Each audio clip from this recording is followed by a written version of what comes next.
배우자를 잘 만나고 남편 복이 많은 사주가 있는데요. 사실 복잡하게 생각할 필요 없이 두 가지만 보시면 됩니다. 이성에게 인기를 끄는 남자 복이 많은 사주는 구조가 좀 다릅니다. 여러 이성에게 인기가 좋다고 해서 남편 복이 많다는 건 아니라는 거예요. 즉, 남자 복과 남편 복은 다르다는 거죠. 오히려 연애할 때 힘들어 했는데 결혼하고 편안해지는 사람들 있죠. 결혼하고 더 든든한 버팀목이 생긴 느낌이랄까요? 오늘은 사주를 몰라도 남편 복 있는 사주의 특징과 영상 마지막쯤에는 남편 복을 높이는 방법까지 모두 설명해 드릴 거예요. 남자 복이라 하면 일생 동안 남자 인연이 많다거나 남자친구를 사귀었는데 괜찮은 사람을 만난다거나 하는 나에게 도움이 되는 것도 포함이겠죠. 그런데 남편 복은 또 다릅니다. 물론 남자 보는 눈이 괜찮은 사람들은 연애를 하든 결혼을 하든 인생의 중요한 선택에 있어서 선택을 잘할 수 있겠지만 결혼 인연이라는 건 또 다르거든요. 아무리 궁합이 잘 맞아도 인연이 아니어서 결혼까지 못 갈 수도 있고요. 남편 복은 결혼 후에 내 삶을 진정으로 지켜줄 동반자를 만나는 복을 말합니다. 길고 긴 결혼 생활에서 평생 서로에게 든든한 힘이 되어줄 수 있는 사람인지로 결정되는데요.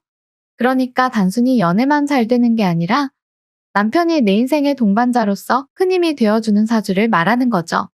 마음의 평온을 주고 경제적 안정감을 더해주며 내가 더 나은 삶을 살게 해줄 수 있는 사람이라는 뜻이에요.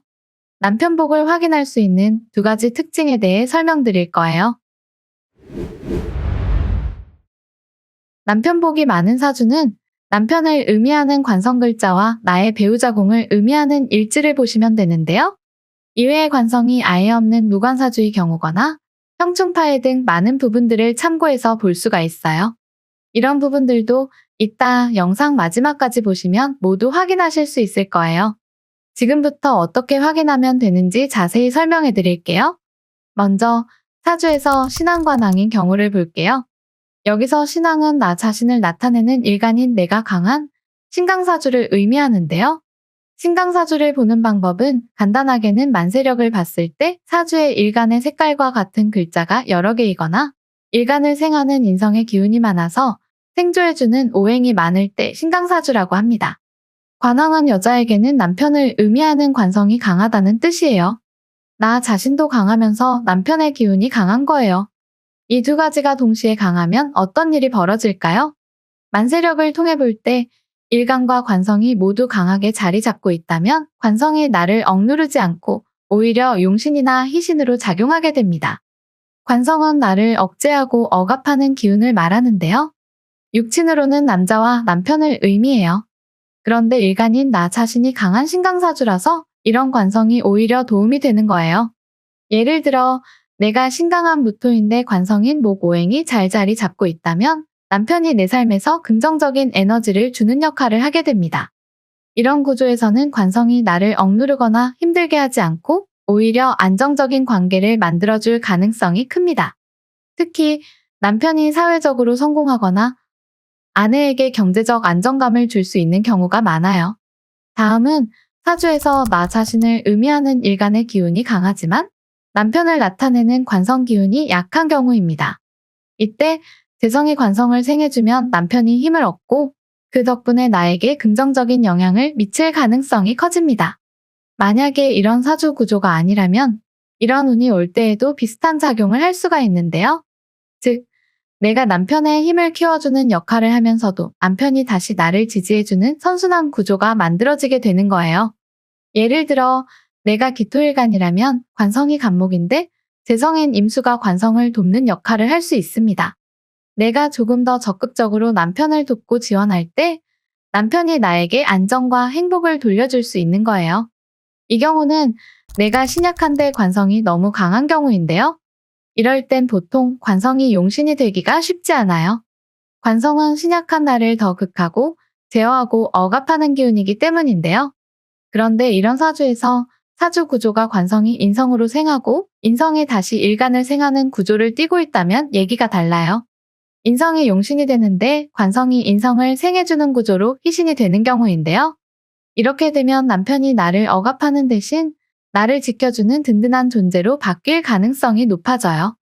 이렇게 신약사주의 관인상생이 되어서 일간까지 생하게 될 때 남편복이 있을 수 있어요. 일지는 나 자신을 의미하기도 하지만 결혼 후에는 배우자공을 나타내기도 하는데요. 이 일지의 사주에서 꼭 필요한 글자가 있다면 그 배우자는 내 인생에 도움이 되는 사람일 가능성이 큽니다. 좀 더 세부적으로 설명드릴게요. 먼저 만세력을 보시고 내 사주에 필요한 글자가 어떤 건지 보시면 돼요. 우선 일지가 형충파이가 되지 않아야 하는데요. 만약 형충파이가 되더라도 때에 따라서는 다른 지지와의 합작용이 일어나거나 해서 작용력이 미미해질 수도 있어요. 그래서 이 부분은 사주 전체를 봐야 해서 다음에 상세히 알려드릴게요. 신약사주란 나 자신인 일간과 같은 오행이나 일간을 생해주는 인성이 부족하고 나의 힘을 빼는 식상재성, 관성이 사주에 많을 때 신약하다 하는데요. 이렇게 신약한 사주에서 배우자공을 의미하는 일지의 비견이 있으면 이런 비견이 나의 뿌리가 되어주고 힘을 실어주어 나를 돕는 역할을 합니다. 즉, 남편이 내 부족한 부분을 채워주고 결혼 후 남편이 아내에게 큰 지지를 해주는 구조가 될 수 있어요. 그래서 신약사주에 일지의 비견이 있는 경우도 좋을 수 있습니다. 내 일간이 강한 신강사주라서 재성과 관성 글자가 필요한 사주인데 일지의 정관이나 재성이 있으면서 내 사주를 보완하는 구조가 될 때 남편 보기 좋을 수 있는데요. 그 일지가 용신이나 희신으로 작용하게 된다면 남편과의 관계가 매우 조화롭습니다. 특히 이런 구조는 남편이 아내에게 물질적, 정신적으로 안정감을 줄 가능성이 높아요. 예를 들어 너무 차갑고 예리한 금일간의 사주의 조우가 필요한데 일지의 조우를 맞춰주는 소중한 글자가 자리하고 있을 때 이 사람은 배우자가 내 사주의 조우를 맞춰주는 중요한 역할을 하는 사람이니 실제 배우자 복이 좋을 수가 있는 거예요. 그래서 배우자와 가정을 중심으로 해서 삶의 많은 부분에서 안정감을 느끼고 살아갈 수 있는 거죠. 사주의 남자를 의미하는 정관편관 관성이 없는 사주가 있는데요. 이런 경우 용신을 남편으로 볼 수도 있습니다. 용신을 남편으로 볼 때 이런 용신이 약하지 않고 용신을 생조해주는 오행이 있어서 힘이 강한 경우에는 남편 복이 좋을 수 있습니다. 물론 용신이 형충파에 되지 않아야 좋겠죠. 이 구조는 신기한 게 나 자신을 나타내는 일간의 기운이 약한 신약사주인데 남편의 기운이 너무 강할 때는 관성이 안 좋은 작용을 할 수가 있는데요.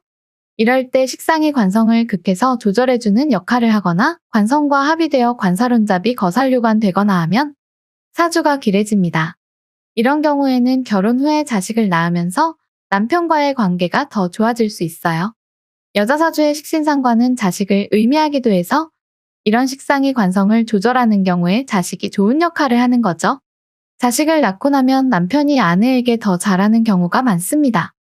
그래서 이런 사주에서 자식을 많이 낳는 경우가 많아요. 이런 사주를 가진 분들은 결혼과 출산 후에 남편 복이 더 강해지는 특징이 있어요. 사실 남편 복이라는 게 단순히 사주에만 달린 건 아니에요. 아무리 사주가 좋아도 스스로 내 남편이 최고다라는 마음을 갖지 않으면 남편 복은 없는 것처럼 느껴질 수 있습니다.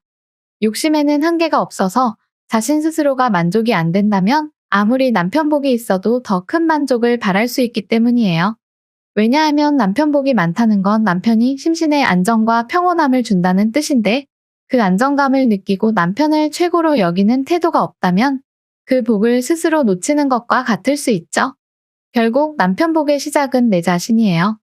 내가 좋은 사람이라면 좋은 사람이 내 인생에 들어올 확률이 높습니다.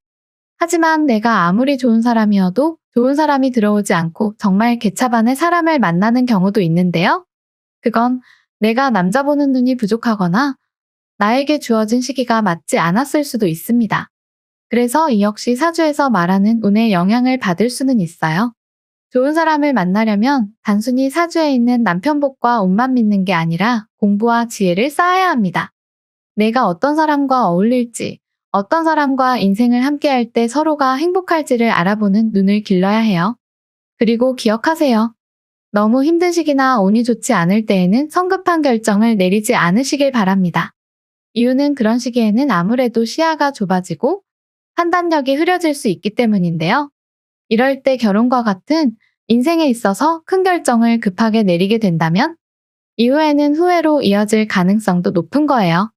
결혼과 같은 인생에 있어서 큰 선택은 운이 좋아지는 시기에 하는 것도 현명합니다. 운이 좋은 시기에는 확률적으로 조금 더 좋은 사람들이 들어오는 것도 있지만요.